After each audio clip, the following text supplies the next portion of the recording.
വായന എന്നുള്ളത് ഒരു ശീലമാക്കിയിട്ടുള്ള ആളുകളാണ്. വായനയുടെ പ്രാധാന്യത്തെപ്പറ്റി നമ്മൾ നോക്കുമ്പോൾ അത് എത്രത്തോളം പ്രാധാന്യമുള്ളതാണെന്ന് നമുക്കെല്ലാവർക്കും അറിയാവുന്നതാണ്.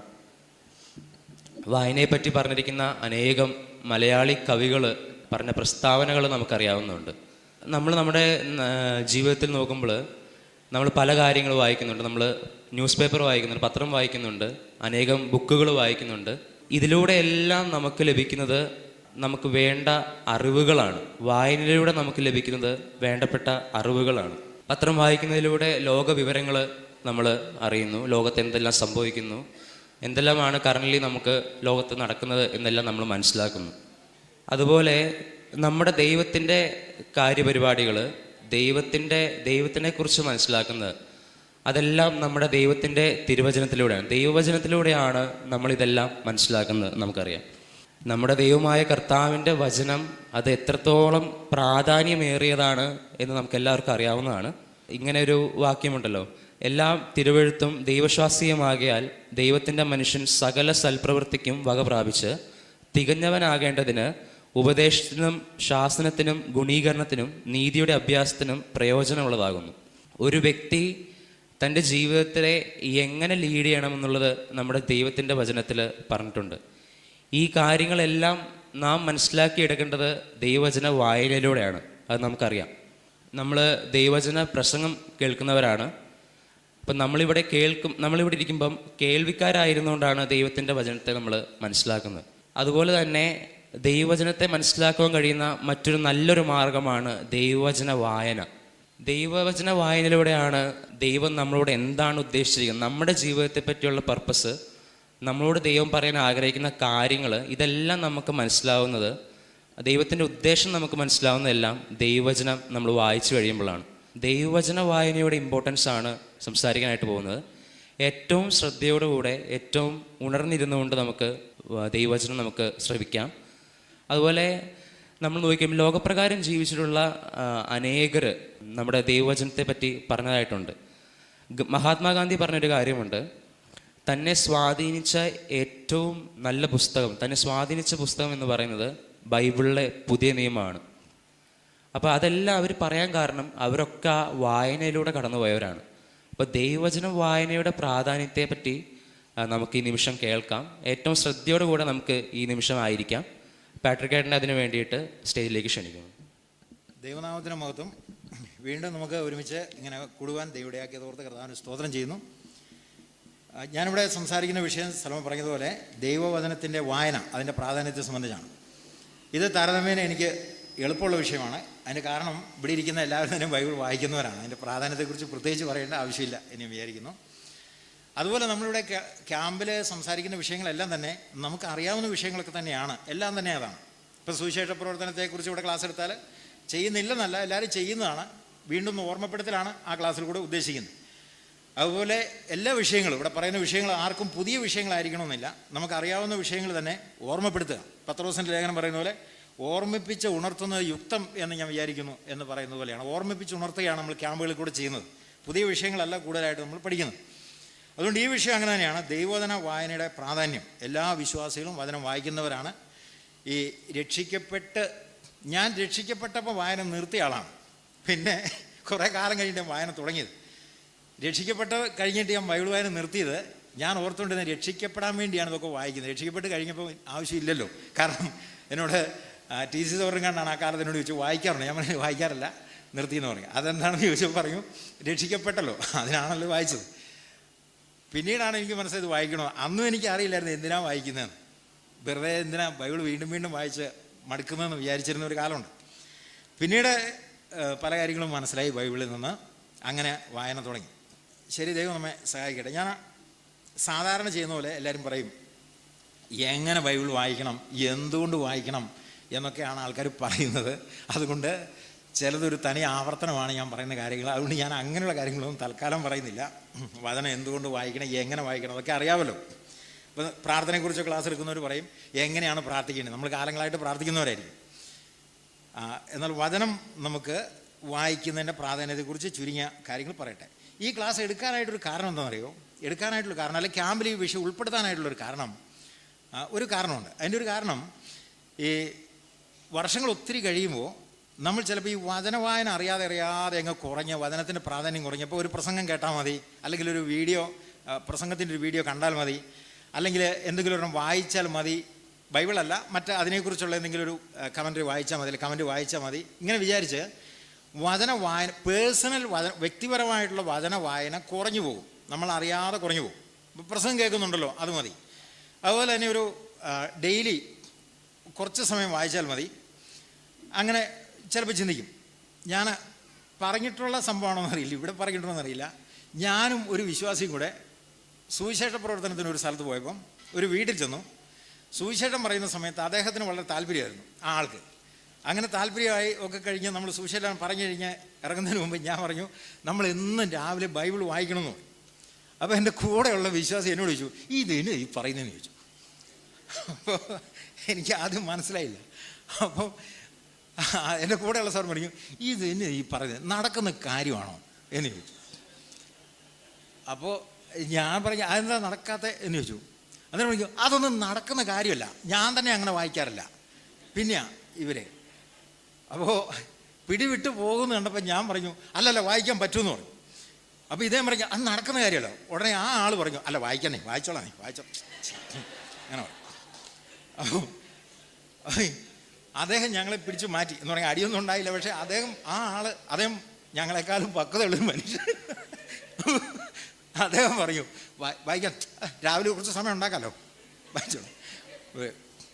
അപ്പോൾ ഈ എൻ്റെ കൂടെയുള്ള സാറ് പറയും, അങ്ങനെയൊന്നും വേണ്ട, നമ്മൾ രാത്രി കിടക്കാൻ നേരത്ത് ഒരു 5 മിനിറ്റ് വായിച്ചാൽ മതി, ഞാനും അങ്ങനെ ചെയ്യാറുള്ളൂ എന്ന് പറയും. പിന്നെ ഞാൻ അധികം തർക്കിച്ചില്ല, ഇനിയും നമ്മുടെ മുഖം രക്ഷിക്കാൻ വേണ്ടി ആയിക്കോട്ടെ. അദ്ദേഹം സമ്മതിച്ചു, അത് എന്ത് വേണം ചെയ്തോളാം, കാരണം നമ്മൾ തമ്മിലൊരു പ്രശ്നം ഉണ്ടാകണ്ടെന്ന് വിചാരിച്ച് സമ്മതിച്ചു. അപ്പോൾ ചില വിശ്വാസികൾ അത്രേ വായിക്കും, രാത്രി കിടക്കാൻ നേരത്തെ. പിന്നെ രക്ഷിക്കപ്പെടുന്നതിന് മുമ്പ് നമ്മൾ പ്രാർത്ഥന കഴിയുമ്പോൾ ഒരു ചടങ്ങ് പോലെ ഇങ്ങനെ വായിക്കും. അത് സുവിശേഷം മാത്രമേ വായിക്കത്തുള്ളൂ. ലേഖനത്തെക്കുറിച്ച് ഞാൻ ഒരാളോട് പറഞ്ഞപ്പോൾ അയാൾ പറഞ്ഞു, അവന്മാരെഴുതി എനിക്ക് കേൾക്കണ്ട, യേശു പറഞ്ഞോളൂ നീ പറഞ്ഞാമെന്ന് പറഞ്ഞു. അപ്പോൾ അതിന് പ്രാധാന്യം കുറവാണ്. പള്ളിയിലാണേലും അച്ഛൻ വായിക്കുന്ന പോർഷൻ വേറെയാണല്ലോ, കപ്പിയാർ വായിക്കുന്നതാണല്ലോ സെക്കൻഡറി. അപ്പോൾ അതിന് പ്രാധാന്യമില്ല. അതുകൊണ്ട് ഈ വചന വായന, നമ്മൾ രക്ഷിക്കപ്പെട്ടൊരു സമയത്ത് വചനം വായിക്കും, പക്ഷെ പിന്നീട് കുറേ നാൾ കഴിയുമ്പോൾ നമുക്കിതിൻ്റെ വായന ചടങ്ങ് പോലെ നമ്മൾ വായിക്കും. അതുപോലെ തന്നെ നമ്മൾ 100 പ്രാവശ്യം കയറി ഇറങ്ങി പോയ ഭാഗമാണല്ലോ ബൈബിൾ. ആരോ പറഞ്ഞ പോലെ ഞാൻ ബൈബിളിൽ കൂടെ ഒത്തിരി കയറി ഇറങ്ങിപ്പോയി, എനിക്കൊരു പ്രത്യേകതയും തോന്നുന്നില്ല എന്ന് പറഞ്ഞു. ഞാൻ ഒത്തിരി ബൈബിളിൽ കൂടെ കയറി ഇറങ്ങി പോയത്. അപ്പോൾ കേട്ടയാൾ പറഞ്ഞു, ഈ ബൈബിൾ നിന്നിൽ കൂടെ ഒന്ന് കയറി ഇറങ്ങട്ടെ, അപ്പം പ്രത്യേകത വരുമെന്ന് പറഞ്ഞു. പലപ്പോഴും നമ്മൾ ബൈബിളിൽ കൂടെ പോയിട്ടുണ്ടെങ്കിലും ബൈബിൾ നമ്മളിൽ കൂടെ ഒന്ന് കയറി പോയിട്ടില്ല, അതാണ് അതിൻ്റെ പരമാർത്ഥം. അതുകൊണ്ടാണ് നമുക്ക് പലപ്പോഴും ടേസ്റ്റി ആയിട്ട് തോന്നാതെ. അപ്പോൾ വചനം നമ്മൾ വായിക്കണം, ധാരാളമായിട്ട് വായിക്കണം. അത് പത്രോസ് ലേഖനം പറയുന്ന പോലെ വചനം എന്ന മായമില്ലാത്ത പാൽ കുടിപ്പം വാങ്ങിച്ചിപ്പിന്ന് പറഞ്ഞല്ലോ, അത് വചന വായനയിലുള്ള താല്പര്യമാണ്, ഇഷ്ടമാണ്, അതിനെക്കുറിച്ചാണ് പറയുന്നത്. അപ്പോൾ ഇവിടെ ആമുഖമായിട്ട് വചനത്തിൻ്റെ പ്രാധാന്യത്തെക്കുറിച്ച് 1-2 കാര്യങ്ങൾ പറഞ്ഞ് ഞാൻ നേരത്തെ പറഞ്ഞ പോലുള്ള ചില വിഷയങ്ങൾ പറഞ്ഞ് ഞാൻ ക്ലാസ് നിർത്തിക്കൊള്ളാം. വചനത്തെക്കുറിച്ച് പറയുന്നത്, വചനത്തിൻ്റെ പ്രാധാന്യം നമുക്കറിയാം. ഞാൻ ഈ ക്ലാസ് തയ്യാറാക്കിയിരിക്കുന്ന 119 സങ്കീർത്തനത്തിൻ്റെ 105 വാക്യത്തിൽ നിന്നാണ്. 119 സങ്കീർത്തനത്തിൻ്റെ 105 വാക്യം അറിയാമോ? നിൻ്റെ വചനം എൻ്റെ കാലിന് ദീപവും എൻ്റെ പാതയ്ക്ക് പ്രകാശവുമാണ്. ആ വാക്യത്തെ ആസ്പദമാക്കിയാണ് നമ്മളിന്ന് ചിന്തിക്കുന്നത്, ഈ ക്ലാസ് ചിന്തിക്കുന്ന ആ വാക്യമാണ്. നിൻ്റെ വചനം എൻ്റെ കാലിന് ദീപവും എൻ്റെ പാതയ്ക്ക് പ്രകാശമാണ്. അപ്പോൾ കാലിന് ദീപം എന്ന് പറഞ്ഞാൽ എന്താണ്? പാതയ്ക്ക് പ്രകാശം എന്ന് പറഞ്ഞാൽ എന്താണ്? വചനം ഒരു മനുഷ്യന് എന്താണ്? ഒരു വിശ്വാസിക്ക് വചനം എന്തായിരിക്കണം? അതാണ് ആ വാക്യത്തിൽ പറയുന്നത്. 119 സങ്കീർത്തനത്തിലുള്ള വാക്യങ്ങളെല്ലാം വചനത്തിൻ്റെ വിവിധ വശങ്ങളെക്കുറിച്ചും വചനം ഒരു മനുഷ്യനുണ്ടാക്കുന്ന സ്വാധീനത്തെക്കുറിച്ചും വചനം നൽകുന്ന അനുഗ്രഹത്തെക്കുറിച്ചും ഒക്കെയാണ് ആ സങ്കീർത്തനം പറയുന്നത്. അപ്പം ഞാൻ ഈ സങ്കീർത്തനം വായിക്കുമ്പോൾ ഓർക്കുന്നു, എല്ലാവരും വായിച്ചിട്ടുള്ളല്ലേ, 119 സങ്കീർത്തനം വായിക്കുമ്പോൾ വചനത്തെക്കുറിച്ച് എന്തെല്ലാം പറയാനുണ്ട് എന്നുള്ളതൊരു അത്ഭുതകരമായ യാഥാർത്ഥ്യമാണ്. നമുക്ക് വചനത്തെക്കുറിച്ച് അധികം പറയാനില്ല പലപ്പോഴും. വചനം ഇങ്ങനെയാണ് ദൈവവചനമാണ്, തെറ്റില്ല എന്നൊക്കെ നമ്മൾ പറയും. പക്ഷേ 119 സങ്കീർത്തനം വായിക്കുമ്പോൾ അറിയാം, വചനത്തെക്കുറിച്ച് നാം കടന്നു ചെന്നിട്ടില്ലാത്ത ഒരുപാട് ചിന്തകളിലേക്കാണ് സങ്കീർത്തനകാരൻ നമ്മെ കൂട്ടിക്കൊണ്ടുപോകുന്നത്.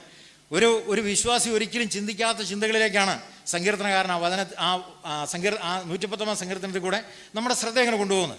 അതങ്ങനെ വായിക്കുമ്പോൾ ഓർക്കുന്നത് വചനം ഇതൊക്കെയാണ്. അപ്പോൾ വചനത്തിന് ഇങ്ങനെയൊക്കെയുള്ള പ്രത്യേകതകളുണ്ട് എന്നുള്ളത് വായിക്കാനായിട്ട് സാധിക്കും.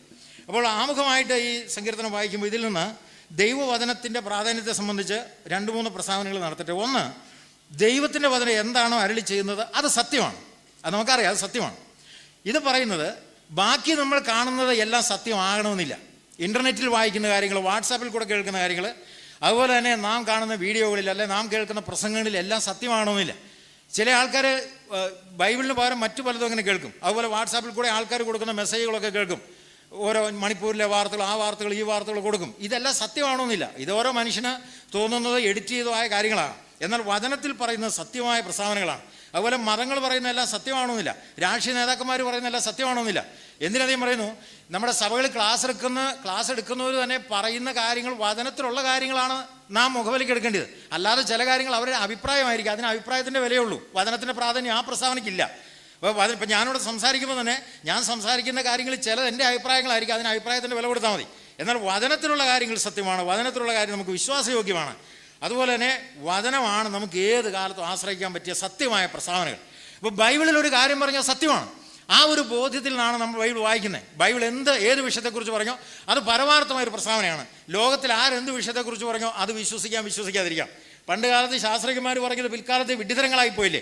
ലാമാർക്ക് പറഞ്ഞ തിയറി, സയൻസിൽ ലാമാർക്ക് പറഞ്ഞ പിൽക്കാലത്ത് വിഡ്ഢിത്തരമായിരുന്നു ലാമാർക്കിൻ്റെ തിയറിയൊക്കെ. അതുപോലെ ലോകത്തിൽ ഒരുപാട് ചിന്തകന്മാർ പറഞ്ഞ കാര്യങ്ങളൊക്കെ പിൽക്കാലത്ത് വിഡ്ഢിത്തരങ്ങളാണെന്ന് മനുഷ്യൻ മനസ്സിലായി. ലോകത്തിലെ തത്വചിന്തകന്മാർ മനുഷ്യനെ അന്നത്തെ ചെറുപ്പക്കാരുടെ രക്തത്തെ ചൂടുപിടിപ്പിച്ച് തത്വചിന്തകൾ കൊണ്ട് അങ്ങനെ അമ്മാനമാടിയും മനുഷ്യരൊക്കെ പറഞ്ഞ കാര്യങ്ങൾ പിൽക്കാലത്ത് മനുഷ്യർക്ക് വെറും വിഡ്ഢിത്തരങ്ങളാണെന്ന് മനസ്സിലായി. എന്നാൽ ബൈബിളിൻ്റെ പ്രസ്താവനകൾ അങ്ങനെയല്ല. അത് സത്യമായ കാര്യമാണ്. മനുഷ്യരെ സംബന്ധിച്ച്, ദൈവത്തെ സംബന്ധിച്ച്, നമ്മുടെ ഭാവിയെ സംബന്ധിച്ച്, മരണാനന്തര ജീവിതത്തെക്കുറിച്ച് എന്ന് പറഞ്ഞാൽ ബൈബിൾ സത്യമാണ്. അതുകൊണ്ട് നമ്മളിത് വായിക്കുമ്പോൾ ആ ഒരു ചിന്ത, വിശ്വാസം നമുക്കറിയാവുന്ന കാര്യമാണത്. നമ്മളിത് വായിക്കുമ്പോൾ അങ്ങനെയാണ് വായിക്കുന്നത്. ഇത് സത്യമായൊരു പ്രസ്താവനയാണ്. അതിൽ പറഞ്ഞ് ഞാൻ അനുസരിച്ചാൽ എനിക്ക് നന്മ വരും. അതിൽ പറഞ്ഞത് ഞാൻ മുമ്പോട്ട് പോയി കഴിഞ്ഞാൽ എനിക്ക് നന്മ വരും. മാത്രമല്ല ഈ വചനത്തിൽ എല്ലാ സത്യമായ പ്രസ്താവനകളായതുകൊണ്ട് ഞാൻ അതനുസരിച്ച് മുമ്പോട്ട് പോയാൽ എനിക്ക് ജീവിതത്തിലൊരു നഷ്ടം വരില്ല. താൽക്കാലിക നഷ്ടങ്ങൾ വന്നാലും എനിക്ക് ആത്യന്തികമായിട്ട് അതൊരു നഷ്ടമായി തീരുകയില്ല. ആ ബോധ്യത്തിൽ നിന്നാണ് നമ്മൾ ബൈബിൾ വായിക്കുന്നത്. അപ്പോൾ ഇത് സത്യമായ പ്രസ്താവനയാണ്.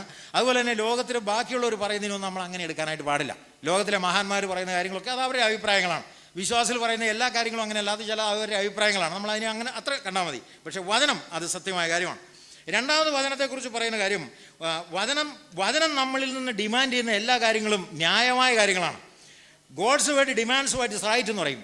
അത് ന്യായമായതാണ് ദൈവവചനം നമ്മളിൽ നിന്ന് ആവശ്യപ്പെടുന്നത്. അല്ലാതെ അനാവശ്യമായ ഒരാളെ കഷ്ടപ്പെടുന്നതിന് വേണ്ടി ബൈബിളൊന്നും ആരോടും പറയാറില്ല. അനാവശ്യമായി ബുദ്ധിമുട്ടിക്കാൻ വേണ്ടി. അപ്പം സഭകളിലൊക്കെ ചിലപ്പോൾ കുറേ നിയമങ്ങളും ചട്ടങ്ങളും ഒക്കെ കുറേ കാലം കൊണ്ട് അങ്ങനെ രൂപപ്പെട്ട് വരും. നമ്മൾ പലപ്പോഴും അതിനെക്കുറിച്ച് പറയാറുള്ളതാണ്. കുറേ നാളുകൾ കഴിയുമ്പോൾ സഭകളുടെ ഒരു പ്രത്യേകത, കൃപയിൽ നമ്മൾ ആരംഭിക്കും വിശ്വാസം. കൃപയാൽ വിശ്വാസം ആരംഭിച്ചു.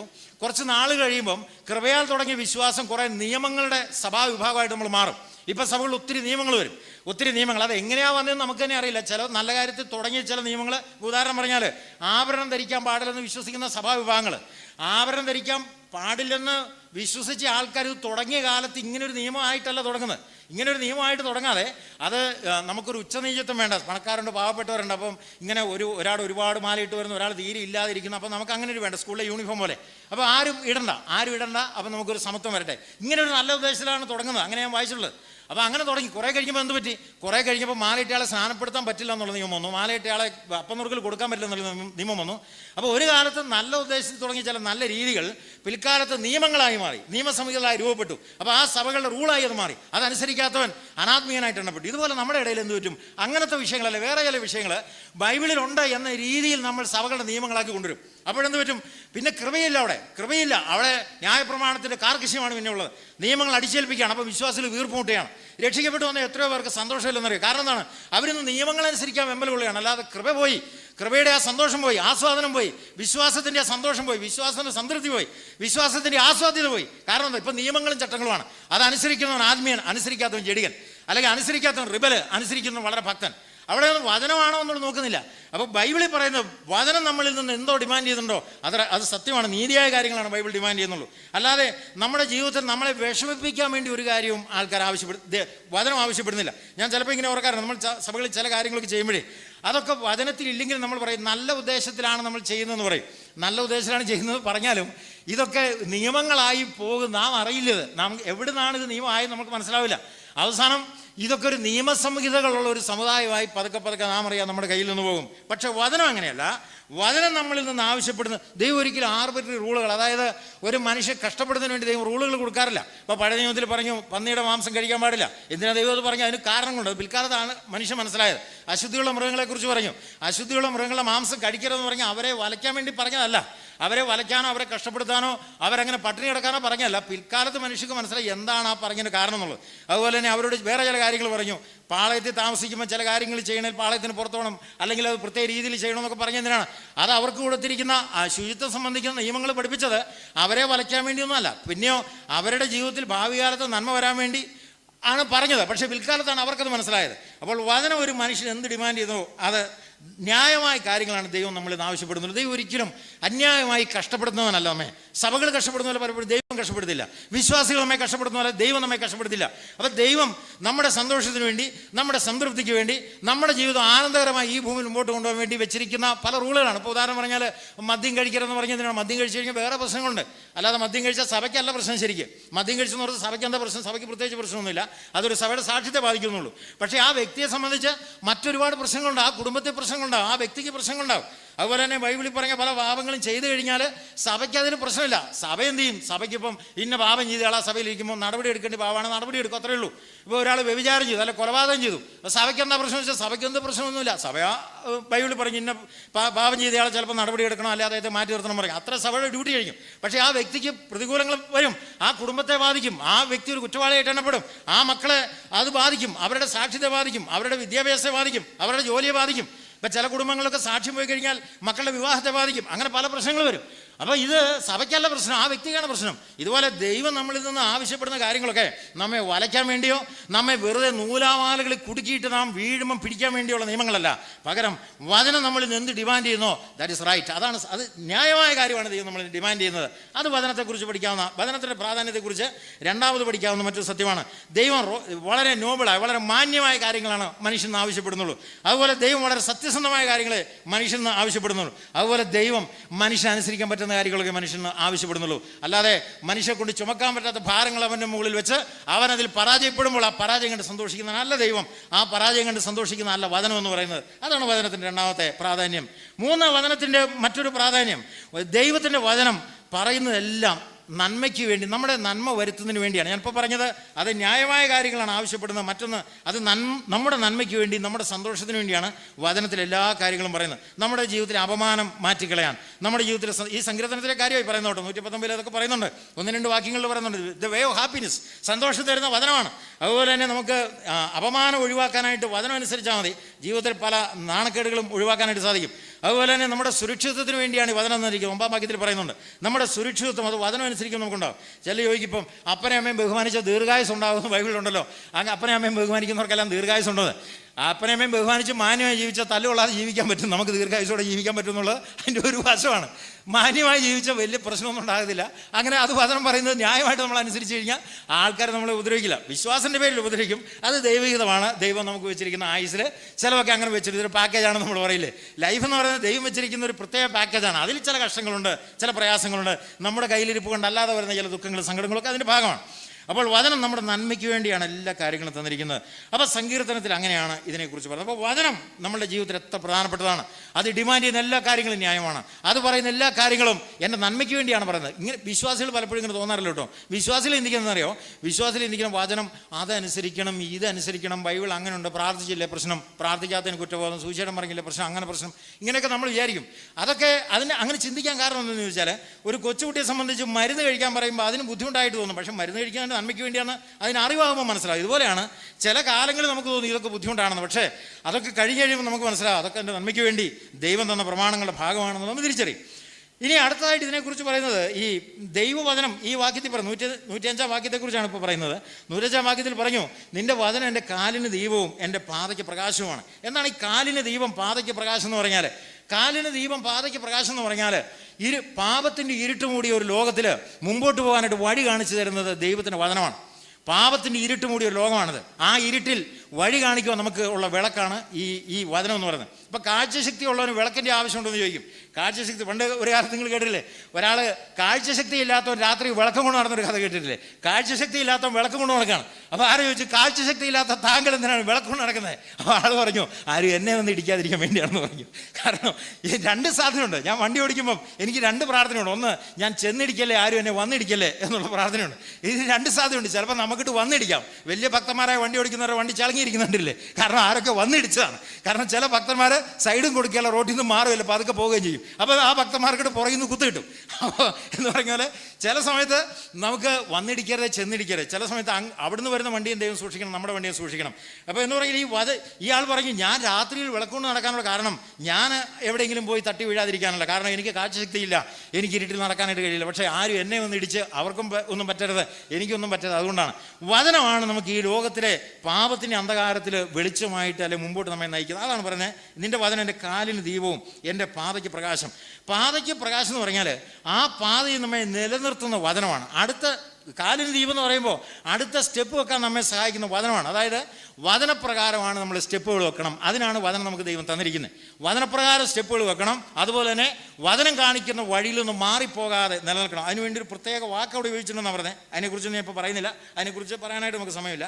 ഒരു പ്രത്യേക വാക്കാണ്, അതായത് നാവിഗബിൾ ട്രെയിൽ എന്ന് പറയാം. നമുക്കിങ്ങനെ പോകാൻ സാധിക്കുന്ന, നമ്മെ അങ്ങനെ ദൈവത്തിൻ്റെ വചനം ആ പ്രത്യേക റൂട്ടിൽ പോകാനായിട്ട് നമ്മെ സഹായിക്കും. ആ അർത്ഥത്തിലാണ് ഇവിടെ പറയുന്നതാണ്. അതായത് നിൻ്റെ വചനം എൻ്റെ പാതയ്ക്ക് പ്രകാശമാണെന്ന് പറഞ്ഞാൽ ആ റൂട്ടിൽ, വചനത്തിൻ്റെ റൂട്ടിൽ നമ്മൾ കൊണ്ടുപോകും. അതാണ് വചനത്തിൻ്റെ ഒരു ദൗത്യം എന്ന് പറയുന്നത്. അപ്പോൾ ഒരു വിശ്വാസിയെ സംബന്ധിച്ച് ദൈവവചനം കൂടാതെ അവന് ജീവിക്കാനായിട്ട് കഴിയുകയില്ല. കാരണം ദൈവത്തിൻ്റെ വചനമാണ് അടുത്ത സ്റ്റെപ്പ് വെക്കാനായിട്ട് അവനെ സഹായിക്കുന്നതും, ദൈവത്തിൻ്റെ വചനമാണ് വിശ്വാസത്തിൻ്റെ വഴികളിൽ മുമ്പോട്ട് പോകാനായിട്ട് അവന് പാത കാണിച്ചു തരുന്നതും ഈ വചനമാണ്.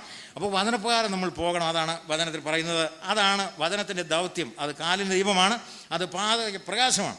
അതുപോലെ തന്നെ ഈ കാലിന് ദീപം പാതയ്ക്ക് പ്രകാശം എന്നൊക്കെ പറയുമ്പോൾ അതിൻ്റെ വേറൊരു വശം നാം ചിന്തിക്കുന്നത്, ഒരു വിശ്വാസിയുടെ ജീവിതത്തിൻ്റെ എല്ലാ മേഖലകളെയും സംബന്ധിച്ചൊരു ക്ലാരിറ്റി തരുന്ന ദൈവത്തിൻ്റെ വചനമാണ്. ഒരു വിശ്വാസിയുടെ ജീവിതത്തിൽ ഒത്തിരി മേഖലകളുണ്ട്. നമുക്ക് മാനസികമായിരിക്കുന്ന ആവശ്യങ്ങളുണ്ട്, ശാരീരികമായിരിക്കുന്ന ആവശ്യങ്ങളുണ്ട്, അതുപോലെ ആത്മീയമായിരിക്കുന്ന ആവശ്യങ്ങളുണ്ട്, അതുപോലെ നമുക്ക് സാമൂഹ്യമായിരിക്കുന്ന ആവശ്യങ്ങളുണ്ട്. അപ്പോൾ ഇപ്പോൾ എത്ര പണം ഉണ്ടെങ്കിലും നമുക്കറിയാം, സാമൂഹ്യമായിട്ട് നമുക്ക് ഒരു അംഗീകാരമില്ലെങ്കിൽ പറ്റില്ല. ഇപ്പോൾ ബൈബിൾ വായിക്കുന്ന സക്കായി ഇല്ലേ, സക്കായി, ഈ സക്കായിയുടെ വീട്ടിലേക്ക് കർത്താവ് ചെന്നില്ലേ? അപ്പോൾ സക്കായിയുടെ വീട്ടിലേക്ക് ചെന്നപ്പോൾ ആ സക്കായി പറഞ്ഞല്ലോ, ഞാൻ എൻ്റെ സ്വത്തിൽ 4 ഇരട്ടി ആളുകൾ കൊടുക്കാം, അന്യായമായി സമ്പാദിച്ചതിൻ്റെ മടക്കി കൊടുക്കാമെന്നൊക്കെ പറഞ്ഞില്ലേ? കർത്താവ് ഒന്നും പറയാതെ എന്തിനാ സക്കായി അത്രയും കാര്യങ്ങൾ പറഞ്ഞത്? കർത്താവ് പറഞ്ഞു സ്വത്ത് കൊടുക്കാനായിട്ട്, കർത്താവ് പറഞ്ഞു 4 ഇരട്ടി കൊടുക്കാൻ, കർത്താവ് പറഞ്ഞു 2 ഇരട്ടി കൊടുക്കാൻ, ഒന്നും പറഞ്ഞില്ല. പിന്നെ എന്തിനാ സക്കായി ഇതൊക്കെ പറയുന്നത്? കാരണം സക്കായിയെ സംബന്ധിച്ച് ധാരാളം പണം ഉണ്ടെങ്കിൽ സമൂഹത്തിൻ്റെ അംഗീകാരമില്ലാത്തൊരു മനുഷ്യരായിരുന്നു അദ്ദേഹം. കാരണം ചുങ്കക്കാർക്ക് സമൂഹത്തിൽ അംഗീകാരമില്ല. ചുങ്കക്കാർക്കും പാപികൾക്കുള്ള സ്ഥാനം വേറെയാണ് യഹൂദന്റെ മധ്യത്തിൽ. അപ്പോൾ സക്കായിയെ സംബന്ധിച്ച് ധാരാളം പണം താൻ സമ്പാദിച്ചിട്ടുണ്ട്. പക്ഷേ ആ പണം ഒത്തിരി ഉണ്ടെങ്കിൽ സമൂഹത്തിൻ്റെ അംഗീകാരമില്ലാത്ത അവഗണിക്കപ്പെട്ട ഒരു കോടീശ്വരൻ, അല്ലെ? അങ്ങനെ ഒരു കോടീശ്വരനാണ് മനുഷ്യൻ. പക്ഷേ കർത്താവ് പറയണം, ഇന്ന് ഞാൻ നിന്റെ വീട്ടിലേക്ക് വരാം, ഇന്ന് ഞാൻ നിന്റെ വീട്ടിൽ താമസിക്കാം. അപ്പോൾ സക്കായിക്ക് ഇപ്പോൾ പണമല്ല വേണ്ടത്, സക്കായിക്ക് ഇപ്പോൾ വേണ്ടതെന്നാണ് സമൂഹത്തിൻ്റെ അംഗീകാരം. എന്നെ ആളുകൾ അംഗീകരിക്കുന്നു, ഇതാ യേശുക്രിസ്തു എൻ്റെ വീട്ടിൽ താമസിക്കാൻ വരുന്നു. അപ്പോൾ സക്കായിയെ സംബന്ധിച്ച് ഒരു സമൂഹത്തിൻ്റെ അംഗീകാരം വളരെ പ്രധാനപ്പെട്ടാണ്. അങ്ങനെയുള്ള ഒരുപാട് പണക്കാരുണ്ട് നമ്മുടെ നാട്ടിൽ. അതായത് പണം ഇഷ്ടംപോലെ ഉണ്ട്, പക്ഷേ ആളുകൾക്ക് ഒരു മതിപ്പില്ല ഇതിനെക്കുറിച്ച്. ആൾക്കാർ പറയും പണം ഉണ്ടാക്കി എങ്ങനെയാണെന്നൊക്കെ ഞങ്ങൾക്ക് അറിയാമെന്ന് പറയും. ആൾക്കാർക്ക് വിലയില്ല. പക്ഷേ സക്കായിയെ സംബന്ധിച്ച് പണം ഉണ്ടാക്കിയത് എങ്ങനെയാണെന്നൊക്കെ നാട്ടുകാർക്ക് അറിയാം. പക്ഷേ കർത്താവ് പറഞ്ഞു, ഞാൻ നിന്റെ വീട്ടിലേക്ക് വരാം. ആ ഒരു സാമൂഹ്യമായിരിക്കുന്ന അക്സെപ്റ്റൻസ് അത് അവനെ മാറ്റിക്കളഞ്ഞു, അവൻ്റെ കാഴ്ചപ്പാടുകളെ മാറ്റിക്കളഞ്ഞു. പണത്തോടുള്ള കാഴ്ചപ്പാടിനെ മാറ്റി, മനുഷ്യരോടുള്ള കാഴ്ചപ്പാടിനെ മാറ്റി, പാവപ്പെട്ടവനുള്ള ചിന്തകളെ മാറ്റി. അങ്ങനെ ഒത്തിരി തൻ്റെ കാഴ്ചപ്പാടുകളിൽ മാറ്റം വരുത്തി. കാരണം എന്താണ്? ഇതാ തന്നെ അംഗീകരിക്കുന്ന ഒരു വ്യക്തിയുണ്ട്. ഇത് തന്നെയാണ് ഒരു കുഷ്ഠരോഗിയെ കർത്താവ് തൊട്ട് സൗഖ്യമാക്കിയത് ബൈബിൾ വായിക്കുന്നത്. നമുക്കറിയാം കുഷ്ഠരോഗിയെ തൊട്ട് സൗഖ്യമാക്കണ്ട, കുഷ്ഠരോഗിയെ തൊടണ്ട, കർത്താവ് പറഞ്ഞാൽ സൗഖ്യമാകും. ഞാനും പലപ്പോഴും ഓർക്കാറുണ്ട് കർത്താവ് തൊടണ്ടായിരുന്നു എന്ന് ഞാൻ വിചാരിക്കാറുണ്ട്. കാരണം ഞാനത് വായിക്കുമ്പോൾ കർത്താവ് സൗഖ്യമാക്കിയാൽ മതിയായിരുന്നു, തൊടണ്ടായിരുന്നു കർത്താവെ എന്ന്. പക്ഷേ കർത്താവ് എന്തിനാ തൊട്ടത്? കുഷ്ഠരോഗിക്ക് ഈ പ്രശ്നമുണ്ട്. കാരണം കുഷ്ഠരോഗി എന്ന് പറയുന്നത് അവൻ വരുമ്പോഴേക്കും ആളുകൾ അങ്ങനെ അകന്നു മാറുവാൻ അങ്ങനെ പ്രത്യേക രീതിയിലാണ് സൗണ്ട് ഉണ്ടാക്കി അവൻ വരുന്നത്. അവൻ വരുമ്പോൾ ആളുകൾ അങ്ങനെ മാറി അശുദ്ധൻ എന്ന് പറയുമ്പോൾ അവൻ്റെ വഴിയിൽ നടന്നു വരുന്നവർ മാറിക്കൊള്ളണം. കാരണം അവൻ അശുദ്ധനാണ്. അതുപോലെ അവർ താമസിക്കുന്ന സ്ഥലം വേറെയാണ്. പഴയ നിയമത്തിലൊരു രാജാവ് തൻ്റെ അവസാന കാലം കുഷ്ഠരോഗിയായ ഒരു പർണശാലയിൽ തൻ്റെ അന്ത്യകാലം കഴിച്ചു കൂട്ടിയതുപോലെ കുഷ്ഠരോഗി സമൂഹത്തിൽ അംഗീകാരമില്ലാത്തവനാണ്. കുഷ്ഠരോഗി ആരും തൊടത്തില്ല, അവൻ്റെ വീട്ടിൽ ആരും പോകത്തില്ല. അവൻ എന്തെങ്കിലും തന്നാൽ കുടിക്കാനോ അവൻ എന്തെങ്കിലും കൊടുത്താൽ കഴിക്കാനോ ആളുകൾ കഴിയില്ല. പക്ഷേ അങ്ങനെ ഒരു കുഷ്ഠരോഗിയാണ് കർത്താവ് അങ്ങനെ തൊടുന്നത്. അത് അവനെ സംബന്ധിച്ച് അവൻ്റെ ജീവിതത്തിലെ എന്താ പറയുന്നത്, വിവരിക്കാനാവാത്ത ഒരു സന്തോഷമാണ് അവനെ കൊടുത്തത്. അതാണ് അവനെ മാറ്റി. അതായത് അവൻ്റെ കുഷ്ഠമെന്ന് പറഞ്ഞാൽ ശരീരത്തിൻ്റെ പ്രശ്നം മാത്രമല്ല, അവൻ്റെ ആത്മാവിൽ, അവൻ്റെ മനസ്സിൽ ഞാനും സ്വീകരിക്കപ്പെടുന്നു, ഞാൻ അംഗീകരിക്കപ്പെടുന്നു. അതാണ് മാറ്റം വന്നു. ഇപ്പം നമ്മുടെ സഭകളിൽ നമുക്കറിയാം, ഈ സഭകളിലൊക്കെ വരുന്ന വിശ്വാസികൾ പല സമൂഹത്തിൻ്റെ പല തലങ്ങളിൽ നിന്നാണ് വരുന്നത്. ചിലർ വളരെ താഴേക്കിടയിൽ നിന്ന് വരുന്നവരുണ്ട്, അല്ലെങ്കിൽ ചിലർ ചില പ്രത്യേക വിഭാഗത്തിൽ നിന്ന് വരുന്നവരുണ്ട്, ചിലർ വേറെ വിഭാഗത്തിൽ വരുന്നവരുണ്ട്. അപ്പോൾ ഇങ്ങനെ വരുന്ന ആൾക്കാർക്ക് ആവശ്യങ്ങൾ വ്യത്യസ്തമാണ്. ചിലർക്ക് പണമോ വേറൊന്നുമല്ല വേണ്ടത്, അവർക്ക് വചനം പഠിക്കണം. പക്ഷേ വേറെ ചിലരെ സംബന്ധിച്ച് അവരെ അംഗീകരിക്കുന്ന ഒരു സമൂഹമുണ്ട്. അവർ ചില പറയാറുണ്ട്, അവിടെ ചെന്ന് കഴിഞ്ഞാൽ എല്ലാവരും ഒരുപോലെയാണെന്ന് പറയും. അവിടെ ഡോക്ടർമാരുണ്ട്, അവിടെ എഞ്ചിനീയർമാരുണ്ട്, അവിടെ എന്നെ പോലുള്ള മനുഷ്യരുണ്ട്, ഞാനൊരു കൂലിപ്പണിക്കാരനാണ്. പക്ഷേ അവരെ അങ്ങനെ ഒരു തിരിച്ചു വ്യത്യാസമില്ല. അത് അവരെ സംബന്ധിച്ച് ഒരു വലിയ അനുഗ്രഹമാണ്. പക്ഷേ ബാക്കിയുള്ളവരൊന്നും അതിലൊന്നും വലിയ കാര്യമില്ലെന്ന് നമുക്ക് തോന്നും. അല്ലെ നമ്മൾ പറയും അതിലൊന്നും വലിയ കാര്യമില്ല. പക്ഷേ നമുക്ക് കാര്യമില്ലാത്ത അവർക്ക് കാര്യമാണ്. അവർക്കത് വലിയ വിഷയമാണ്. കാരണം അവരെ അംഗീകരിക്കുന്ന ആൾക്കാരെ, അവരെ ആ സമൂഹത്തിൽ അവർ ഒറ്റപ്പെട്ടിട്ടില്ല, ആ സമൂഹത്തിൽ അവരൊരിക്കലും ഒരു ബാധ്യതയല്ല, ആ സമൂഹത്തിൽ അവർ സ്വീകരിക്കപ്പെട്ടിരിക്കുന്നു, ആ സമൂഹം അവരുടെ ഐഡന്റിറ്റി അംഗീകരിച്ചിരിക്കുന്നു. അത് വലിയ മാറ്റമാണ് വരുന്നത്. അപ്പോൾ പല വിശ്വാസികളും ആ ഒരു തലത്തിൽ സമൂഹം അവരെ ഒരിക്കലും അങ്ങനെ അംഗീകരിക്കുന്നില്ല. ഇപ്പം വടക്കേന്ത്യയിലുള്ള പ്രശ്നം എന്താണ്? വടക്കേന്ത്യയിലുള്ള പ്രശ്നമൊക്കെ ഇതൊക്കെ തന്നെയാണ്. കാരണം ചില ആളുകൾക്ക് വിദ്യാഭ്യാസം കിട്ടിയ പ്രശ്നമെന്ന് ചിന്തിക്കുന്ന ചില ജാതിക്കാരുണ്ട് അവിടെ. അതുകൊണ്ടാണ് ചില ജാതിക്കാർക്ക് വിദ്യാഭ്യാസം കിട്ടും മറ്റൊരു പ്രശ്നം ഉണ്ടാകും. കാരണം എന്താണ്? കാരണം ഇവൻ എന്നും അവിടെ കിടക്കേണ്ടവനാണ്. അവരൊക്കെയാണ് ഇപ്പോൾ കേരളത്തിലേക്ക് ജോലിക്കൊക്കെ വരുന്ന ആൾക്കാരല്ലേ. ഈ കേരളത്തിൽ വടക്കേന്ത്യ വരുന്ന തൊഴിലാളികളെ അത്ഭുതപ്പെടുന്ന ഒരു കാര്യം എന്താണെന്നറിയോ? ഇതാണ് അവർ പറയുന്ന ഒരു കാര്യം. അതായത് കേരളത്തിലൊരു വ്യത്യാസമില്ലെന്ന് പറഞ്ഞത്, ഞങ്ങൾ പണിയെടുക്കുന്നു, ഞാൻ കൂലി കിട്ടുന്നു, അല്ലാതെ ഞാൻ ഇന്ന ജാതിയാണെന്നോ ഞാൻ ഇങ്ങനെ ഒരു വേറൊരു വിഭാഗത്തിൽപ്പെട്ട ആളാണെന്ന് കേരളത്തിൽ ആരും ചിന്തിക്കുന്നില്ലെന്നാണ് പറഞ്ഞത്. അവർക്ക് അത്ഭുതമാണ്.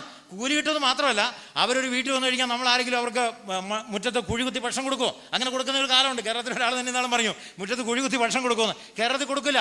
നമ്മൾ കഴിക്കുന്ന പ്ലേറ്റിൽ അവർക്ക് വേണേൽ കൊടുക്കും, അല്ലെ നമ്മൾ കഴിക്കുന്ന ടേബിളിൽ അവരെ ഇരുത്തും. ഇത് അവരെ സംബന്ധിച്ചൊരു അത്ഭുതമാണ്. അവരെ സംബന്ധിച്ച് ഇത് അംഗീകരിക്കാൻ സാധിക്കില്ല, അല്ലെ ഉൾക്കൊള്ളാണ്ട് കഴിയില്ല. അപ്പോൾ ബൈബിൾ എന്താ ചെയ്യുന്നതെന്നറിയോ? ബൈബിൾ ഒരു മനുഷ്യൻ്റെ ജീവിതത്തിൻ്റെ എല്ലാ ഏരിയകളിലും അവനെ ഡയറക്റ്റ് ചെയ്യാനായിട്ട് ബൈബിളിന് കഴിയും. അതുപോലെ എല്ലാ സാഹചര്യങ്ങളും ഞാൻ പറഞ്ഞ ഇത് ഇത്രയും നേരം പറഞ്ഞ മാനസികമായിരിക്കുന്ന അല്ലെ സാമൂഹ്യമായിരിക്കുന്ന ഒരു തലം ബൈബിൾ അവനെ ഹെൽപ്പ് ചെയ്യും, നമ്മളെ ഹെൽപ്പ് ചെയ്യാം. അങ്ങനെയുള്ളൊരു സാഹചര്യങ്ങൾ എങ്ങനെ മുമ്പോട്ട് പോകണം. അതുപോലെ തന്നെ ബൈബിൾ നമ്മളെ ഏത് ജീവിത സാഹചര്യങ്ങൾ നിലനിൽക്കാനായിട്ട് ബൈബിൾ നമ്മളെ സഹായിക്കും എന്നുള്ളതാണ്. ജീവിത സാഹചര്യങ്ങൾ എന്ന് പറഞ്ഞാൽ നമ്മുടെ ജീവിതം എന്ന് പറഞ്ഞാൽ വ്യത്യസ്തമായ അനുഭവങ്ങളുടെ ഒരു ഘോഷയാത്രയാണ് ജീവിതം എന്ന് പറയുന്നത്. സന്തോഷത്തിൻ്റെ അനുഭവങ്ങൾ സഭാപ്രസംഗി പറഞ്ഞ പോലെ ചിരിക്കാനൊരു കാലം, കരയാനൊരു കാലം എന്ന് പറയുന്നത് സന്തോഷത്തിൻ്റെ സമയങ്ങൾ, സങ്കടങ്ങളുടെ സമയങ്ങളും എല്ലാം കൂടിക്കലർന്നതാണ് ജീവിതം. അപ്പോൾ ജീവിതത്തിൽ 90 സങ്കീർത്തനാരം പറഞ്ഞ പോലെ അതിൻ്റെ ആകത്തൊക്കെ പ്രയാസവും ദുഃഖമാണ്. ജീവിതം മൊത്തം കൂട്ടി വെച്ച് കഴിഞ്ഞാൽ ഏറ്റവും കൂടുതൽ കാലം അലച്ചിലിൻ്റെ കാലമാണ്, ഏറ്റവും കൂടുതൽ കാലം പ്രയാസങ്ങളുടെ കാലമാണ്. ഒരു 2 ദിവസത്തെ സന്തോഷത്തിന് വേണ്ടിയാണ് 2 വർഷം ചെല്ല് കഷ്ടപ്പെടുന്നത്, അല്ലെ ഒരാഴ്ചത്തെ സുഖത്തിന് വേണ്ടിയാണ് ഒരുപാട് മനുഷ്യൻ അങ്ങനെ അവനെ അധ്വാനിക്കുന്നത്. ഇപ്പം വിദേശത്തൊക്കെ ജോലിക്ക് പോകുന്ന ആൾക്കാർ പറയും, ഗൾഫിലൊക്കെ പോകുന്നവർ പറയും, ഇവിടെ ഒരു വീടുണ്ടാക്കാനും ഇവിടെ ശിഷ്ടകാലം സുഖമായി ജീവിക്കാനും വേണ്ടിയാണ് ഈ 50 കൊല്ലം അവിടെ അധ്വാനിക്കുന്നത്. അപ്പോൾ 50 കൊല്ലം അവിടെ അധ്വാനിച്ചിട്ട് സമ്പാദിക്കുന്ന സമ്പാദ്യം കൊണ്ട് ഇവിടെ 60 വയസ്സോ 70 വയസ്സോ കഴിയുമ്പോൾ 10 വർഷം സുഖമായിട്ട് ജീവിക്കുകയാണ്. അപ്പോൾ നോക്കണം, ഒരു മനുഷ്യായുസ് മുഴുവനും ഈ ഒരു 10 വർഷത്തെ സന്തോഷത്തിന് വേണ്ടിയാണ് അത്രയും വർഷങ്ങൾ താൻ അവിടെ ചെലവഴിക്കുന്നത്. അതിൽ തെറ്റി ശരിയല്ല ഞാൻ പറയുന്നത്. മനുഷ്യൻ അങ്ങനെയാണ് ജീവിതത്തെ കാണുന്നത്. എന്നാൽ ജീവിതത്തിൻ്റെ ഏത് സാഹചര്യങ്ങളിലും നമുക്ക് ആവശ്യം എന്താണെന്ന്, സുഖത്തിൽ എന്താണ് വേണ്ടത്? വചനമാണ് നമുക്ക് വേണ്ടത്. ദുഃഖത്തിൽ എന്താണ് വേണ്ടത്? വചനമാണ് നമുക്ക് വേണ്ടത്. ഞാൻ സമയം തീരുന്നുകൊണ്ട് പറയട്ടെ, ഈ നമ്മുടെ ദുഃഖങ്ങളിലും നമ്മുടെ സങ്കടങ്ങളിലും നമ്മെ ആശ്വസിപ്പിക്കാനായിട്ട് കഴിയുന്ന ദൈവത്തിൻ്റെ വചനത്തിനാണ്. മനുഷ്യൻ്റെ വാക്കുകൾ പലപ്പോഴും വെറും വാക്കുകളാണ്. എനിക്കങ്ങനെ പലപ്പോഴും തോന്നാറെന്ന് പറയാൻ നമ്മുടെ അനുഭവമാണത്. അതായത് ഒരു മനുഷ്യൻ കടന്നു പോകുന്ന ജീവിതത്തിൻ്റെ പിടിച്ചു നിൽക്കാൻ പാടുപെടുന്ന ജീവിതത്തിൻ്റെ സങ്കടങ്ങളുടെ ആ ആഴങ്ങളിൽ അവനെ കൈപിടിച്ച് നടത്താൻ കഴിയുന്നത് തിരുവെഴുത്തുകൾക്ക് മാത്രമാണ്. ഉദാഹരണം പറഞ്ഞാൽ ഈ സെമിത്തേരിയിലും മരിച്ചടക്കുന്നൊക്കെ സമയത്ത് നമുക്കറിയാം നമ്മെ ആശ്വസിപ്പിക്കുന്നത് എന്താണ്? അവിടെ മനുഷ്യൻ്റെ വാക്കുകൾക്കൊന്നും പ്രത്യേകിച്ച് അർത്ഥമൊന്നുമില്ലെന്ന് എനിക്ക് തോന്നാറുണ്ട്. എനിക്കങ്ങനെ ഫീൽ ചെയ്യാറുണ്ട്. പ്രത്യേകിച്ച് അർത്ഥമൊന്നുമില്ല. പ്രിയപ്പെട്ട ഒരാളങ്ങനെ പോയി കഴിയുമ്പോൾ സാരമില്ല എന്നൊക്കെ പറയും, നമ്മുടെ പുറത്തൊക്കെ തട്ടുകയും ചെയ്യുമ്പോൾ നമുക്കൊരു ആശ്വാസമൊക്കെ തോന്നുമെങ്കിലും ആ സമയത്ത് നമ്മെ നിലനിർത്തുന്നത്, ആ സമയത്ത് നമ്മുടെ സങ്കടങ്ങളെ നിയന്ത്രിക്കാൻ നമ്മെ പ്രാപ്തരാക്കുന്നത് വചനം തരുന്ന ആശ്വാസമാണ്, വചനം തരുന്ന കംഫർട്ടാണ്. കൊരിന്ത്യർ ലേഖനം പറയുന്ന പോലെ സർവാശ്വാസങ്ങളുടെയും ദൈവം എന്നൊരു വാക്യമുണ്ട്. സർവാശ്വാസങ്ങളുടെയും ദൈവം, God is God of all comfort എന്ന് പറയും. അതായത് സർവാശ്വാസങ്ങളും നമ്മൾ കടന്നു പോകുന്ന ഏത് ജീവിത സാഹചര്യത്തിലും നമ്മെ ആശ്വസിപ്പിക്കുന്നവനാണ് ദൈവം. സർവാശ്വാസങ്ങളും എങ്ങനെ ആശ്വാസം തരുന്നത്? തൻ്റെ വചനത്തിൽ കൂടെ. ഒരു മാർഗം തൻ്റെ വചനത്തിൽ കൂടെ ദൈവം നമ്മെ ആശ്വസിപ്പിക്കുക. അപ്പോൾ നമ്മുടെ ജീവിതത്തിൻ്റെ ഏത് സാഹചര്യങ്ങളിലും ഏത് അവസ്ഥകളിലും തിരുവെഴുത്തുകളാണ് നമ്മെ മുന്നോട്ട് കൊണ്ടുപോകുന്നത്. അതുകൊണ്ടാണ് വചനം വായിക്കുന്നത്. അല്ലാതെ സഭ പറഞ്ഞിട്ടോ ക്വയറ്റം എടുക്കാൻ വേണ്ടി സഭയിൽ നിന്ന് തന്നു വിട്ടിട്ടോ നോട്ട് ബുക്ക് എഴുതിയിട്ടോ അങ്ങനെയൊന്നും അല്ല. നമ്മൾ ബൈബിൾ വായിക്കുന്നത് എന്തിനാണ്? ബൈബിൾ വായിക്കുന്ന ആരെങ്കിലും പറഞ്ഞിട്ടല്ല വായിക്കുന്നത്, ആരെങ്കിലും പറഞ്ഞിട്ടായിരിക്കും തുടങ്ങിയത്. അതുപോലെ തന്നെ സഭയിൽ നിന്നിങ്ങനെ കാണാപ്പാടം പഠിക്കാൻ വാക്യം തരും, കാണപ്പാടം പഠിക്കാൻ വാക്യം തരും. പാവം വിശ്വാസി 10ാം ക്ലാസ്സിൽ പഠിക്കുന്ന പോലെ ഈ കാണപ്പാടം പഠിക്കുകയാണ് വാക്യങ്ങൾ. എന്നിട്ട് ഓർത്തിരിക്കാൻ പറ്റില്ല.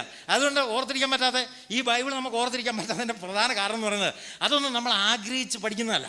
നമ്മളെങ്ങനെ ഒരു വാക്യം സഭയെന്ന് പറയൂ, കഴിഞ്ഞ ഞായറാഴ്ച അടുത്ത ഞായറാഴ്ചത്തിന് പഠിക്കാൻ തോന്നും, അത് ഞാനെങ്കിലും ആത്മാർത്ഥമായിട്ട് ആഗ്രഹിച്ച് കണ്ടുപിടിച്ച വാക്യമല്ല. പക്ഷേ ചില വാക്യങ്ങൾ മറക്കുന്നില്ല. അതിൻ്റെ കാരണം എന്താ? 21ാം സങ്കീർത്തനത്തിന് 1ാം വാക്യം മറക്കുന്നുണ്ടോ? യഹോവന്റെ ഇടയനാകുന്നു. അതാരെങ്കിലും കാണപ്പാടം പഠിക്കാൻ തന്നിട്ടുണ്ടോ? ഇല്ല.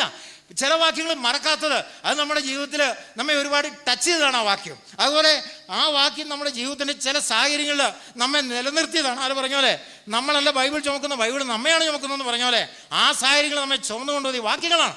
ആ സാഹചര്യങ്ങൾ നമ്മൾ നിലനിർത്തി വാക്യങ്ങൾ. ആ വാക്യം നമ്മൾ മറക്കില്ല. 90ാം സങ്കീർത്തനത്തിൽ ചില വാക്യങ്ങൾ മറക്കുമോ? ഇല്ല. ഒരുപാട് മരണം കണ്ട മനുഷ്യനായ മോശ ഒരുപാട് മരണം കണ്ട് ഡെയിലി 150ഓളം പേരുടെ മരണത്തിനും അവരുടെ ശവസംസ്കാരത്തിനും സാക്ഷിയായ ഒരു മോശ 40 വർഷം കൊണ്ട് ഒരു തലമുറ മുഴുവൻ മരിച്ചു തീരുന്നതിന് സാക്ഷിയായ മോശയാണ് സങ്കീർത്തനം എഴുതുന്നത്. അപ്പോൾ സങ്കീർത്തനത്തിൽ മോശ പറഞ്ഞു, കർത്താവ് എന്ത് തലമുറ ഞങ്ങളുടെ സങ്കേതമാണ്. അവസാനം ആ സങ്കീർത്തനത്തിനാണ് ഞങ്ങളുടെ നാളുകളെ എണ്ണാൻ ഞങ്ങളെ ഒന്ന് പഠിപ്പിക്കണം എന്ന് പറഞ്ഞാൽ ജീവിതത്തിലെ ദിവസങ്ങളായിട്ട് ജീവിതത്തെ എണ്ണി ജീവിതത്തിൽ യഥാർത്ഥമായ ഓരോ ദിവസങ്ങളും പ്രയോജനപരമായിട്ട് ഉപയോഗിക്കാൻ നീ ഞങ്ങളെ ഒന്ന് സഹായിക്കണം. നാളുകളെ എണ്ണാൻ ഞങ്ങളെ ഒന്ന് പഠിപ്പിക്കണം. അതുപോലെ തന്നെ ഞങ്ങളുടെ ഈ ഇങ്ങനെയുള്ള സമയങ്ങൾ കൃത്യമായിട്ട് സമയത്ത് ഉപയോഗിക്കുവാനായിട്ട് എന്താണ് ആവശ്യം? സമയത്തിൻ്റെ പ്രാധാന്യത്തെക്കുറിച്ചുള്ള ബോധ്യം വേണം. ഇതാണ് സങ്കീർത്തനം. ആ സങ്കീർത്തനത്തിൽ മോശ പറയാൻ കാരണം ഒത്തിരി മരണങ്ങൾ കണ്ട മനുഷ്യനാണ്. ഉണ്ടുമടുത്തവനോട് ഒരു ഉരുള വാങ്ങണമെന്ന് പറയുന്ന പോലെ ഒരുപാട് മരണം കണ്ട മോശയ്ക്ക് ഒരുപാട് പറയാനുണ്ട് മരണത്തെക്കുറിച്ച്. അപ്പോൾ അങ്ങനെയുള്ള സാഹചര്യത്തിൽ നമ്മെ താങ്ങി നിർത്താൻ എന്താണ്? വചനമാണ്, അല്ലാതെ മനുഷ്യൻ്റെ വാക്കുകളല്ല, ആരുടെ പ്രസംഗങ്ങളല്ല. ചിലപ്പോൾ ഈ മരിച്ച വീട്ടിലൊക്കെ ആൾക്കാർ നടത്തുന്ന പ്രസംഗങ്ങൾ പലപ്പോഴും എനിക്ക് അരോചകമായിട്ട് അനുഭവപ്പെടാറുണ്ട്. കാരണം അവർ ഉദാഹരണങ്ങളും കഥകളും പറയണം. എൻ്റെ അമ്മയോ എൻ്റെ ഭാര്യ എൻ്റെ മക്കളോ മരിച്ചു കിടക്കുമ്പോൾ എനിക്ക് കഥ കേൾക്കാൻ താല്പര്യം കാണില്ല. നിങ്ങൾക്ക് കാണുമോ? ആർക്കും താല്പര്യമില്ല. ആ സമയത്ത് അലക്സാണ്ടർ ചക്രവർത്തി കൈ പുറത്തോട്ടിരുന്നൊക്കെ പ്രസംഗിക്കും ആൾക്കാർ. ഞാൻ ഒരു ഒറ്റ അടി കൊടുക്കാൻ എനിക്ക് തോന്നുന്നു. എന്നറിയാം, ഇപ്പോഴും അലക്സാണ്ടർ കൈ പുറത്തോട്ടില്ലടാ, ഇത് ആ അപ്പൻ്റെ മകനാ മരിച്ചു കിടക്കുന്നത്. അലക്സാണ്ടർ എവിടെ? അയാൾ കൈ പുറത്തോട്ടെന്ന് ആർക്കറിയാം? അങ്ങനെ വന്നാൽ അറിയാം. അന്നത്തെ കാലത്ത് മരിച്ചു കിടക്കുന്നത് പെട്ടിക്കകത്താണോ നമുക്കറിയില്ല. യഹൂദനായാലും കൈ പുറത്തിടാൻ പറ്റില്ല, തുണി കൊണ്ട് വിറ്റ് അവരെ കിടക്കുന്നത്. അപ്പം നമ്മൾ കഥ പറയും, അലക്സാണ്ടർ ജീവിച്ചിരിക്കാത്ത നമ്മുടെ ഭാഗ്യം, അല്ലെ നമ്മൾ പിടിച്ചേനെ. അയാൾ പറയും, ആര് പറഞ്ഞാൽ നിന്നോട് ഞാൻ അങ്ങനെ ചെയ്തത്. അപ്പം ഞാൻ പറഞ്ഞു വരുന്നത്, ഒരു മരണ വീട്ടിൽ മനുഷ്യൻ്റെ പ്രസംഗങ്ങൾ പലപ്പോഴും അതിന് സന്ദർഭത്തിന് ചേർന്നല്ല. ചില ആൾക്കാർ മരിച്ചു വീട്ടിൽ പ്രസംഗിക്കും, ചിരിച്ചോണ്ട് പ്രസംഗിക്കും. എന്നാൽ ഞാൻ പറയാം, ആ പ്രസംഗിക്കുന്ന ആളുടെ ഏറ്റവും അടുത്ത ആളൊരു മരിക്കണം, ചിരിയൊന്നും വരില്ല. അവിടെ തകർന്ന ഹൃദയങ്ങളുടെ മുമ്പിലാണ് നിൽക്കുന്നത്. അവിടെ നിരാശപ്പെട്ട് നിൽക്കുന്ന, മുമ്പോട്ട് നോക്കിയിട്ട് ഭാവിയെ നോക്കി ഇരുളടഞ്ഞ ഭാവി, ആരോ പറഞ്ഞ പോലെ ജീവിതത്തിൻ്റെ അർത്ഥം മുഴുവൻ പോയി എന്ന് പറയുന്ന സങ്കടത്തിൻ്റെ നിമിഷങ്ങളിൽ അവരെ താങ്ങുന്ന എന്താണ്? അവരെ നിലനിർത്തുന്ന എന്താണ്? തിരുവെഴുത്തുകളാണ്. അപ്പോൾ വചനം പറഞ്ഞു, നിന്റെ വചനം എൻ്റെ കാല് ദീപമാണ്, അതെൻ്റെ പാതയ്ക്ക് പ്രകാശമാണ്. എപ്പോഴാണ്? ജീവിതത്തിൻ്റെ ഓരോ സാഹചര്യങ്ങളിൽ. അപ്പോഴാണ് വചനത്തിൻ്റെ ആ മാധുര്യം, വചനത്തിൻ്റെ ആ പവർ നമ്മെ മാറ്റുന്ന, നമ്മുടെ സങ്കടങ്ങളെ മാറ്റുന്ന, നമ്മുടെ ജീവിത സാഹചര്യങ്ങളിൽ നമ്മെ നിലനിർത്തുന്ന വചനത്തിൻ്റെ പവർ നമ്മൾ അനുഭവിക്കാൻ സാധിക്കുന്നത്. അതൊക്കെ ഈ വചനത്തിൻ്റെ പ്രത്യേകതയാണ്. അപ്പോൾ എന്തുകൊണ്ട് നമ്മൾ ബൈബിൾ വായിക്കണമെന്ന് ചോദിച്ചാൽ അതിൻ്റെ ഉത്തരമാണ് ഞാൻ പറഞ്ഞുകൊണ്ടിരിക്കുന്നത്. എന്തുകൊണ്ട് ബൈബിൾ വായിക്കണമെന്ന് ചോദിച്ചാൽ ഇതുകൊണ്ടൊക്കെയാണ് ബൈബിൾ വായിക്കുന്നത്. എനിക്ക് വേണ്ടിയാണ് ഞാൻ വായിക്കുന്നത്, വേറെ ആർക്കും വേണ്ടിയല്ല. അതുകൊണ്ട് ഞാൻ ഈ ചെറുപ്പക്കാരായ മക്കളെക്കുറിച്ചും പറയും, നിങ്ങളുടെ അപ്പനും അമ്മയും പറഞ്ഞ് ക്രിസ്തുവിനെ വിശ്വസിച്ചിട്ട് നിങ്ങൾ നടക്കരുത്. നിങ്ങളുടെ അപ്പനും അമ്മയും പറഞ്ഞ് ബൈബിൾ വായിച്ചിട്ട് നടക്കരുത്. നിങ്ങൾക്ക് മനസ്സിലായ ക്രിസ്തുവിനെ വേണം വിശ്വസിക്കാനായിട്ട്. അതുപോലെ നിങ്ങൾക്ക് ഇത് നല്ലതാണെന്ന് തോന്നുന്നുണ്ട് വായിക്കണം. ഈ ബൈബിൾ നിങ്ങൾക്ക് ടേസ്റ്റ് ആണെങ്കിൽ വായിച്ചാൽ മതി. അല്ലെങ്കിൽ ആർക്കാനും വേണ്ടി വായിക്കണ്ട. സഭയിൽ പോകണ്ടായേ അത് അപ്പൻ്റെ അമ്മയുടെ സാക്ഷ്യത്തിന് വേണ്ടി സഭയിൽ പോകണ്ട, ഒരാളും പോകണ്ടെന്നേ പറയും. അപ്പൻ്റെ അമ്മയുടെ സാക്ഷ്യം നിലനിർത്താൻ അപ്പൻ സഭയിൽ ക്ലാസ് എടുക്കുന്നയാളാണ്, അതുകൊണ്ട് നീ പോയില്ല, അപ്പൻ്റെ സാക്ഷ്യം പോകും. അതുപോലെ നിന്റെ അപ്പനും അമ്മയും ഈ സഭ തുടങ്ങിയ കാലം തൊട്ടുള്ളതാണ്. അതുപോലെ നീ ബൈബിൾ വായിക്കുന്നതെന്ന് അറിഞ്ഞാൽ ഞങ്ങളുടെ വില പോകും. അങ്ങനെയൊക്കെ ബൈബിൾ വായിക്കുന്ന പിള്ളേർ. അതുപോലെ നീ സ്നാനപ്പെട്ടില്ലെങ്കിൽ നിന്റെ ഒപ്പമുള്ളവരെല്ലാം സ്നാനപ്പെട്ടു, അല്ലെ ഞങ്ങളുടെ വില പോയില്ലേ, കാരണം ഞാൻ സ്നാനത്തെക്കുറിച്ച് ഇത്രയും കാലം പ്രസംഗിച്ചതല്ലേ, എന്നിട്ട് നീ സ്നാനപ്പെട്ടില്ലേ, എനിക്കിനി പ്രസംഗിക്കാൻ പറ്റുമോ? അങ്ങനെയൊന്നും ഒരുത്തന്നെ സ്നാനപ്പെടണ്ട, അങ്ങനെയൊന്നും ആരും ബൈബിൾ വായിക്കണ്ട. നിനക്കിത് ടേസ്റ്റ് ഉണ്ടെന്ന് തോന്നണ്ടേ, വായിച്ചോ. ഇപ്പം നമ്മൾ ഈ ഭക്ഷണം കഴിക്കാനായിട്ട് പിള്ളേരോട് ഇങ്ങനെ പറഞ്ഞു, എടാ എൻ്റെ സാക്ഷ്യം നീ ഇത് കഴിക്കുക, അങ്ങനെ നമ്മൾ പറയാറില്ല. കാരണം കഴിക്കുന്നതിൻ്റെ കാര്യം അവന് ഇഷ്ടമാണ്, അവർക്ക് ഇഷ്ടമുണ്ട് കഴിക്കുക. അതുപോലെ ബൈബിളിനെ കുറിച്ച് ഞാൻ പറയും, നിങ്ങൾക്ക് ഇത് ടേസ്റ്റ് ആണെന്ന് തോന്നുന്നു, വായിച്ചോ. നിങ്ങൾക്ക് ടേസ്റ്റ് അല്ലേ, വായിക്കണ്ട. അതുപോലെ നിങ്ങൾക്ക് ഇത് ഇഷ്ടമാണോ, വിശ്വസിച്ചോ കർത്താവിനെ. ഞാൻ പറയുന്ന കർത്താവിനെ നീ വിശ്വസിക്കണ്ട, നീ കണ്ട, നീ അറിഞ്ഞ ഒരു യാഥാർത്ഥ്യം നീ വിശ്വസിച്ചാൽ മതി. അതൊക്കെ വർക്ക് ചെയ്യുള്ളൂ. അല്ലാതെ നമ്മൾ കുന്തിക്കൊണ്ട് നടന്നിട്ടൊന്നും കാര്യമില്ല.